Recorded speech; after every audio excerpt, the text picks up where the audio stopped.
రాష్ట్ర వ్యాప్తంగా మెడికల్ కళాశాలల పీపీపీకి వ్యతిరేకంగా ఒకవైపున వైఎస్ఆర్ కాంగ్రెస్ పార్టీ ఊరు వాడ తిరిగి అక్కడి నుంచి సంతకాలు సేకరించి ఆ సంతకాలతో కూడినటువంటి లేఖలు పుస్తకాలని రాష్ట్ర వ్యాప్తంగా సేకరించుకొచ్చి అవన్నీ అక్కడ భారీ ప్రదర్శనలు చేసి తీసుకొచ్చారు.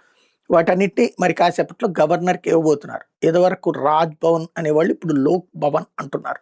అందుకని లోక్ భవన్కి తీసుకెళ్లి ఇవ్వబోతున్నారు.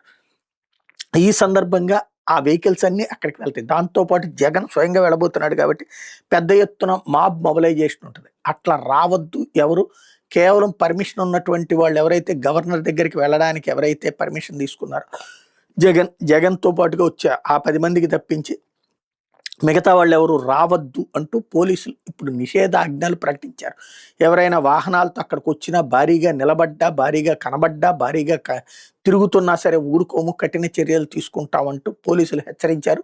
అది కేవలం అనుమతి పొందిన వాళ్ళకి మాత్రమే. అంటే జగన్ వెళ్తే జనం ఎగబడతారు, అట్లా రావద్దు, వస్తే తీవ్ర పరిణామాలు ఎదురవుతాయి అన్నటువంటి హెచ్చరికని జారీ చేస్తున్నారు. మరి జనం ఆగుతారా జగన్ వెళ్ళినప్పుడు? అందులో ఇంత భారీ కార్యక్రమానికి వీళ్ళు చెప్పినట్టు 4-5 వెళ్ళి కమ్యూనిస్ట్ పార్టీ రిప్రజెంటేషన్ టైప్లో తీసుకుని వదిలేస్తారా చూడాల్సి ఉంది.